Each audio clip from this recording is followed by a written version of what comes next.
It is the law of resonance at work. You attract whatever resonates with your inner state, conscious or otherwise.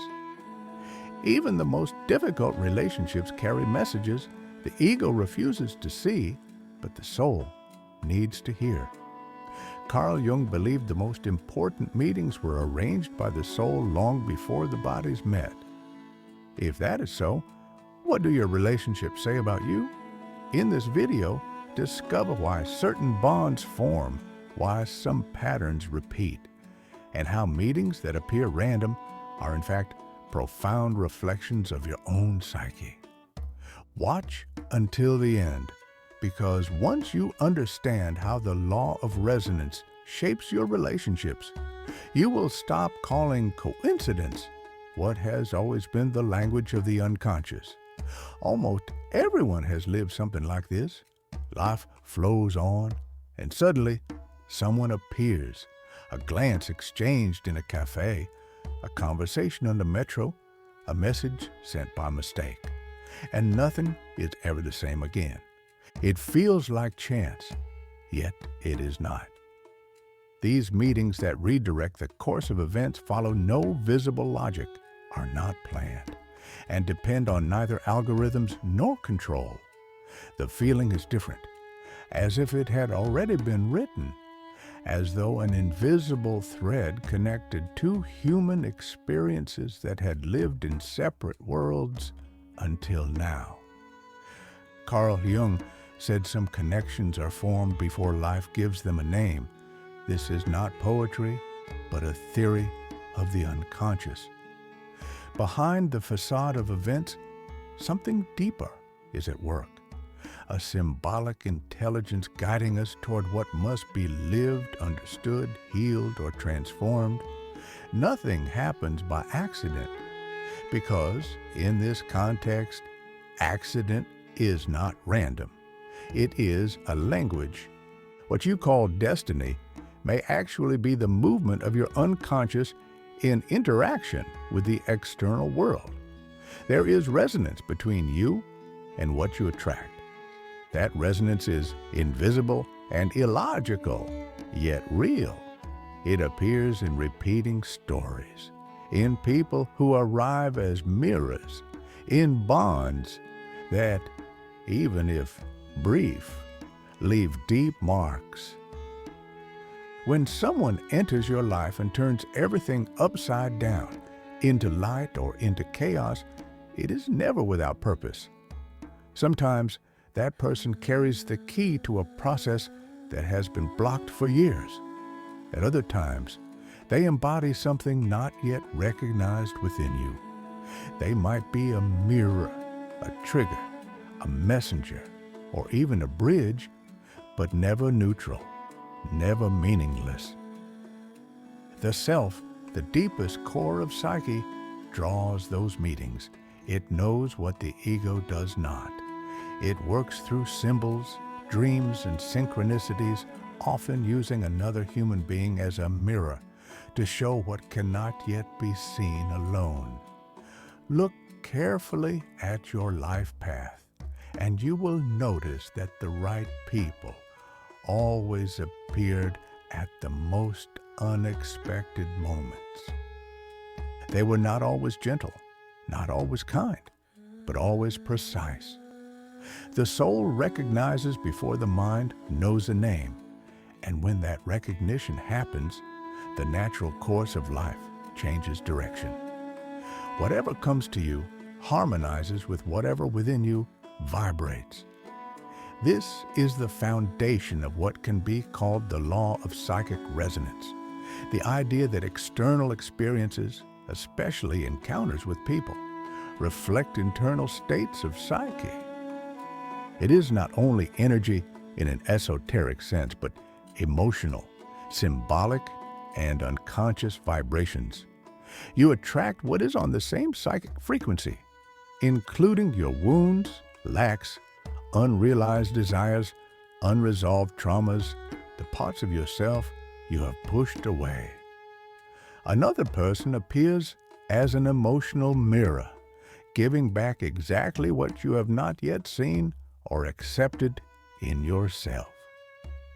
That is why some people move you deeply while others do not. Why some relationships are gentle and others intensely demanding. The other reflects you even if it seems otherwise. This vibration is neither visible nor precisely measurable, yet it translates into symbols, patterns, repetitions. The language of the unconscious is not linear, it is symbolic, and the world around acts as the stage on which that language is enacted. Situations repeat. Faces, names, glances, the feeling of déjà vu. All can be the unconscious whispering, "There is still something to see here." The human psychic field is not neutral. Even in silence, it sends signals, and those signals draw in people who vibrate on similar frequencies or who awaken something that must reveal itself. So you do not always attract what you want. You often attract precisely what you avoid, not as punishment, but for vibrational coherence. This law also explains why certain bonds feel inevitable. Even when you try to pull away, something insists. Even when reason finds no sense, emotion finds meaning. Connection happens at a level the mind cannot grasp, and it is on that level that the most transformative experiences unfold. Nothing that approaches you is accidental. In the relationships that leave a mark, hidden meaning resides, though it may feel unsettling. In the encounter that have happened, even the hardest, there is precision.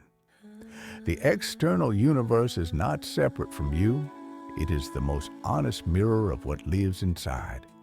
Some meetings complete you, others confront you, yet almost all contain a kind of crack, as if someone touched exactly the part you usually hide.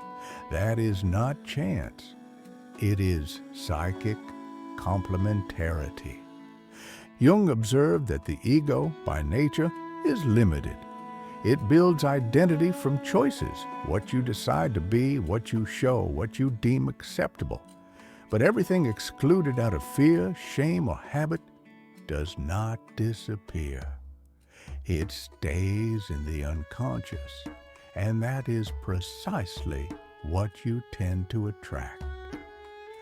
The mind seeks the balance the ego does not recognize, doing so by drawing in what is missing. The rational is fascinated by the intuitive. The controlling stands opposite the spontaneous. The pragmatist meets the dreamer. This is not random. The unconscious says, "Look at what you left behind." Meetings with opposites are not always mild. They often create friction, resistance, even rejection, because the other manifests something you do not accept in yourself, but somehow must integrate. Attraction arises from contrast, and within that contrast lies the potential for growth. You meet someone who breaks your patterns, challenges your beliefs, scrambles your emotional logic. At first, it may seem you come from two different worlds, yet in time it becomes clear.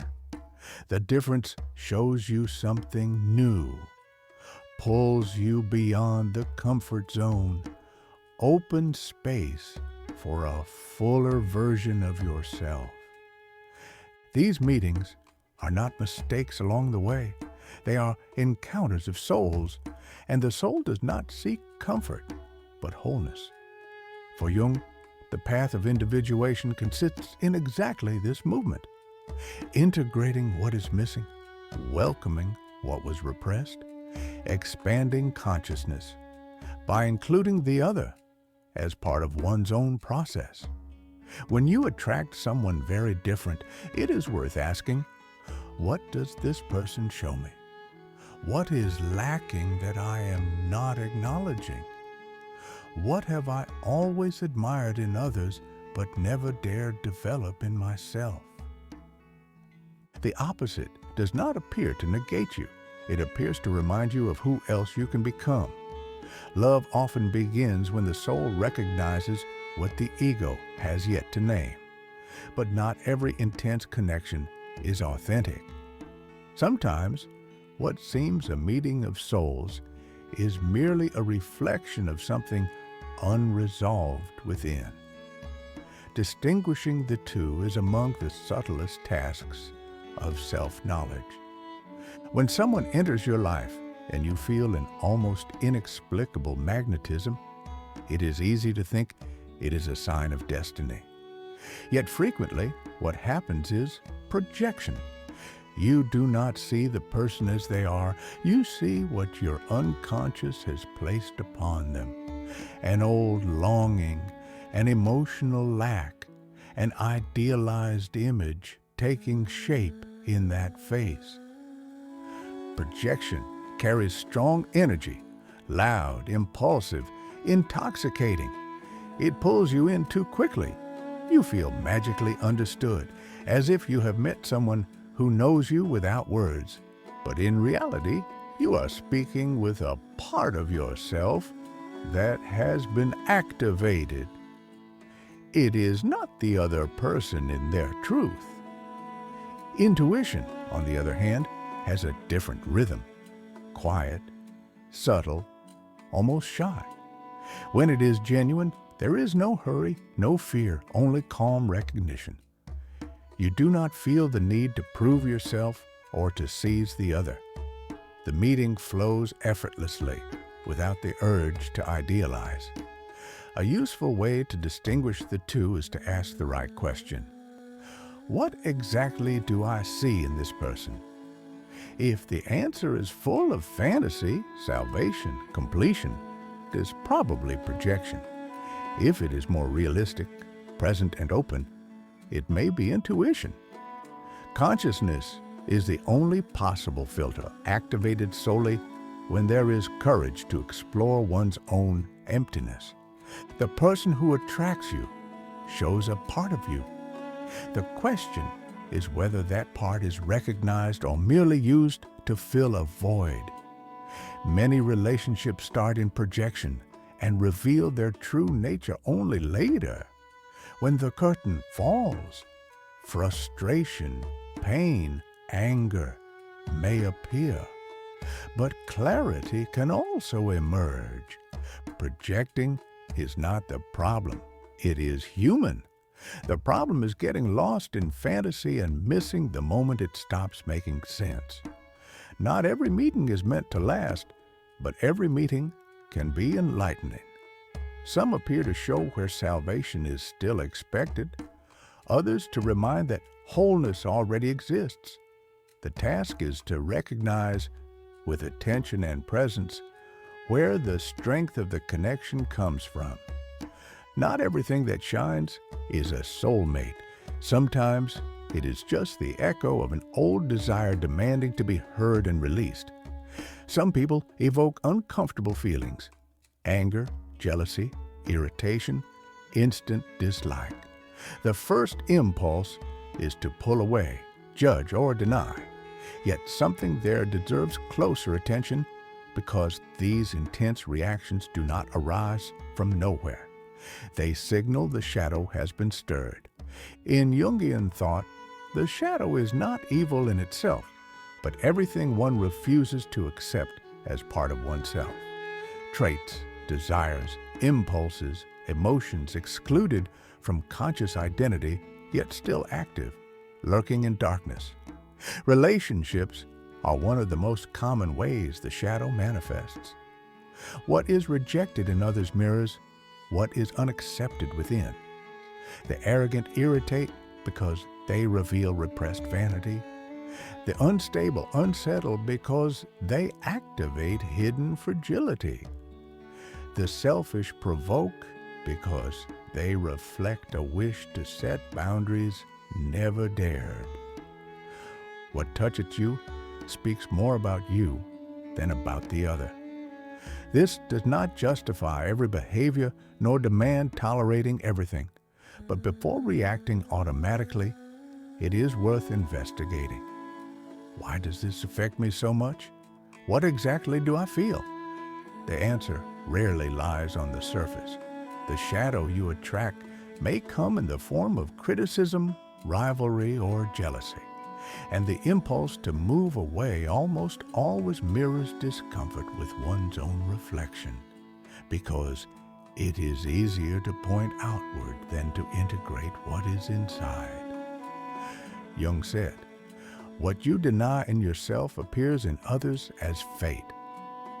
The sentence sounds severe, but is liberating. It shows there is a way out, that you are not doomed to repeat the same judgments, the same tensions, the same frictions. You can look consciously at what another person stirs and transform that tension into self-knowledge. The most uncomfortable relationships can be the most instructive, not because they are good or pleasant, but because they reveal hidden aspects. Only what surfaces can be worked through, healed, integrated. You do not have to like everyone, yet it is worthwhile to understand why certain presences move you so deeply. Not every conflict concerns the other. Sometimes it concerns the part of you still waiting for acknowledgement, even if hidden behind criticism or rapid judgment. You may believe you choose, believe you control your relationships, believe you have learned from the past that now you are different. Yet unconsciously, you find yourself in the same place. You attract the same type of person, experience the same disappointment, stand before the same inner wasteland. This is not bad luck. It is a pattern, and almost always the unconscious is in charge. The unconscious repeats what is unresolved. It seeks with precision situations resembling those that left deep marks, especially from childhood, from first relationships, from early voids, and it repeats not out of cruelty, but because there is still something to see, to understand, to transform. You can rationalize, justify, promise yourself it will be different this time.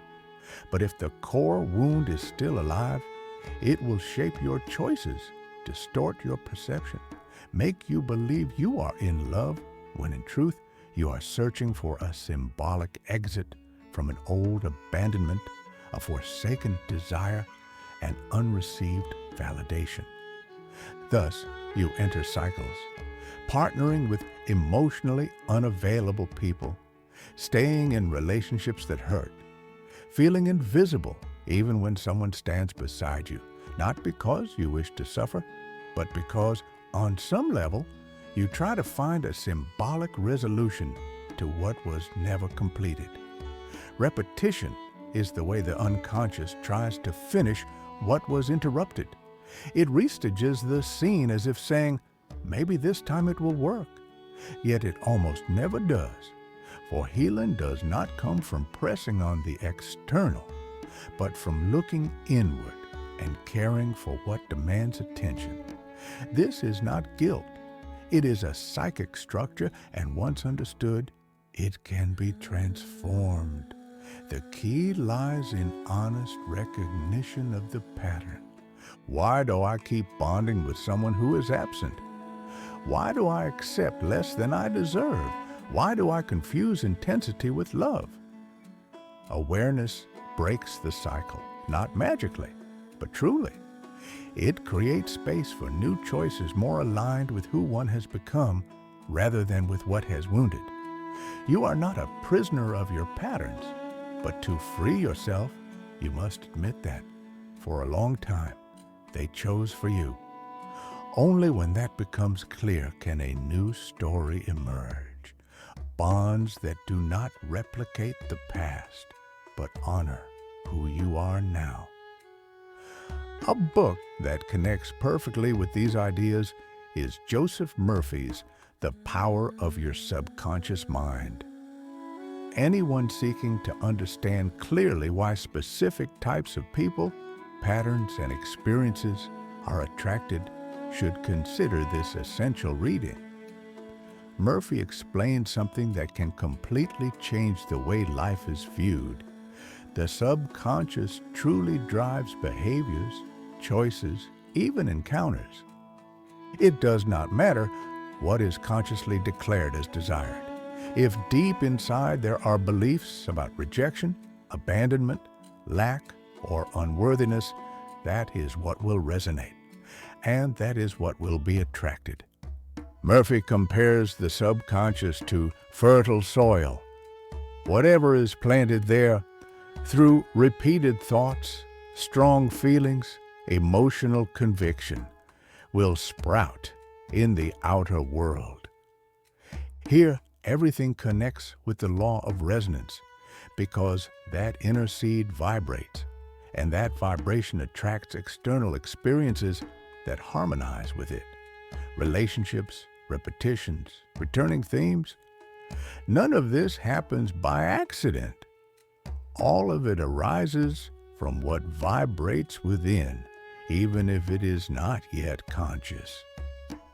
Most importantly, Murphy speaks of the possibility of reprogramming the subconscious, change what is believed, cultivate more conscious mental images and emotions, and the vibrational field changes as well, and with it, what is attracted. This insight reveals that most relationships are not the result of rational choice. They are mirrors, external manifestations of everything still needing healing, integration, or strengthening inside. Therefore, anyone feeling trapped in cycles, consistently attracting the same type of people, living repeating experiences, may find the power of your subconscious mind an important doorway. It is not a shallow self-help manual. It is a deep, accessible, and practical exploration of how the mind works and how, by changing the inner world, everything outside can begin to change. Yet not every relationship arrives to complete something. Some appear to remind that wholeness already exists. These bonds are not based on lack, but on presence. They do not feed fantasy, nor fill emptiness. They simply share space. And precisely because of that, they possess profound healing power. The relationships that heal are not the most intense or romantic. They are those in which one feels safe to be oneself, with no need to play roles, where true listening exists, where silence is respected, where wounded parts are accepted. In them, the other does not attempt to fix. Instead, they accompany the process of rebuilding. Such connections activate what Jung called the archetype of the healer, an inner pattern awakening in the presence of someone who listens without judgment, receives without trying to change, witnesses pain without fear. Being with such a person is like arriving at a place where breathing is finally free. Even these relationships bring challenges because genuine healing does not come from comfort, but from presence. At times, the other shows how far one has drifted from oneself, touching parts kept hidden, not to injure, but to reveal. That unveiled truth, supported by tenderness, begins to organize what was broken. Often, there is the expectation that someone will come to fill lack, but healing relationships do not promise fulfillment. They offer a mirror, support, truth, subtler yet far more powerful, because they return autonomy usually stolen by relationships based on lack. Healing love does not promise salvation. It reminds of the capacity to rebuild. It strengthens so one can continue more aware rather than carrying on the back. It holds the hand, but does not imprison. These relationships do not always last a lifetime. Some pass like a season, they bring warmth. Something inside blooms, and then they go. Yet what remains is lasting. The practical proof that deep connection is possible without losing oneself. They do not come to fill a hole. They appear to remind of all that is already present, perhaps forgotten. And from that remembrance, healing begins, without fireworks, without dependency, simply through presence. Every time connection is formed, something inside awakens. Dormant strength, forgotten wound, a role never imagined. This happens because the other is not just a person.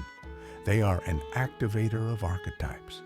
In Jungian language, archetypes are universal structures inhabiting the collective unconscious, patterns of behavior, symbolic images, deep emotions everyone carries. When someone enters life, they might awaken the hero, caregiver, rebel, victim, sage, or wounded child. Almost never is this awakening conscious at first. One just feels wanting to protect or to be rescued, feeling assigned the guide's role, or for the first time, allowed to be vulnerable. Sometimes the role activated is loved more than the person themselves. And that explains why some bonds are so intense. They confront hidden layers of the self. Archetypes are not fixed. They shift as the relationship evolves. The same person can make one feel elevated and weeks later bring to one's knees. This does not mean the bond was false. It means it touched different strata of being. The person is the spark. The fire belongs to you. This is often confused with love. Yet what is happening is an encounter of internal images. One does not enter relationship only with another human being, but also with what that person awakens, symbolizes, emotionally represents. That is why certain meetings move so profoundly, not because they last, but because they awaken a part of the soul that had no name. Once awakened, it never sleeps again. It changes one's gaze, the way of connecting, the way of existing. These activations belong to the individuation path because through them, one gradually meets the many voices living inside. You are not only what you decided to be, you are also everything you could yet become. And the other, through presence, provokes that birth. No one is met by accident. People encountered are living mirrors of fragments, and each offers the chance to become more whole, more conscious, more truthful toward oneself. Not every love arrives to stay. Some arrive to shatter, and still they are sacred, for these are encounters that were never meant to last, but to transform. They come like fire, burning what no longer serves, then leave. They leave silence, emptiness, longing, yet also leave space. These intense bonds that seem to pull the ground from beneath are often the self's action, promoting necessary rupture. Ego desires stability and safety, but the soul desires truth and movement. When stagnation dominates, love may come as a shock, a kind of emotional alchemy rearranging everything inside. One thinks someone has been lost, but in reality, an old version of self has been lost, a part that no longer fit, yet could not be released alone. That is the role of certain encounters, to shake, to free, not because the other intended it, but because the energy of the bond carried that mission. The pain of parting does not mean love was wasted. On the contrary, it may signify that love fulfilled its purpose. It surfaced what was hidden, exposed with raw clarity. The fragile, dependent, idealized parts broke illusions so something new could be born. It is hard to accept that some stories lack a happy ending in the traditional sense, yet perhaps the happy ending is elsewhere, in the clarity that remains, in the strength that appears, in the consciousness that expands. Not every loss is an end. Some are beginnings in disguise. Jung viewed such breakups as part of individuation. Emotional collapse can mark the start of inner realignment. When love breaks, it shows what was misaligned, preparing the ground for something more authentic, more aware, more whole. Some people love so profoundly that even unconsciously, they accept the role of those who break another open, drawing them out of comfort, removing them from a path that was no longer theirs, forcing rebirth. And though it hurts, it is also a form of love. These meetings are not errors of fate, they are deep hits. Seen with emotional maturity, one can observe it had to collapse. Only then could something truer be built than what existed before. Some people appear only briefly. They do not stay, they do not accompany daily life. Yet they leave a lasting trace, fulfilling a function, opening doors, touching a dormant part. And when they depart, what remains seems at first silence, but with time proves to be learning. Not every bond must last. Some are merely stations, short, intense, precise cycles. The soul knows some presences are needed only until a certain point. Beyond that, continuing would force what has already ended. The ego attaches, the soul understands, and lets go. Accepting the end of a cycle does not diminish its value, quite the reverse. It honors what was lived without needing it to continue. From this acceptance, forgiveness is born, not as justification, but as release. Forgiveness does not erase what happened. It ends the burden of what cannot be changed. Forgiveness is a decision to stop feeding what poisons. It recognizes that the other acted from the level of consciousness available, and so did you. True forgiveness concerns not the other, but inner peace. Gratitude is not romanticizing.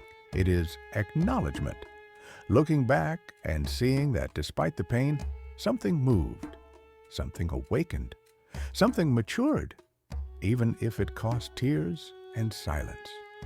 Some people taught through gentleness, others through absence, but all contributed to the journey. Life unfolds in cycles. Every relationship brings a lesson. Some show what love is, others what love is not. Some heal, others wound, but all without exception shape you. When gratitude is extended even to the meetings that hurt, something transforms. Anger dissolves, attachment weakens, the heart opens to the new. Not everything has to last to hold value. Sometimes it is enough to acknowledge, thank you for being, even if you did not stay, and move on, lighter, clearer, fuller, because the soul knows what arrived, came at the right time, and left when the lesson ended. Essentially, almost nothing was accidental. People who came, who stayed, who left, all resonated with what already vibrated within. Some arrived with gentleness, others with storm, some lifted, others dismantled, but all touched in a way that changed something. You attracted what had to be lived, even if it hurt, seemed unfair, or made no sense.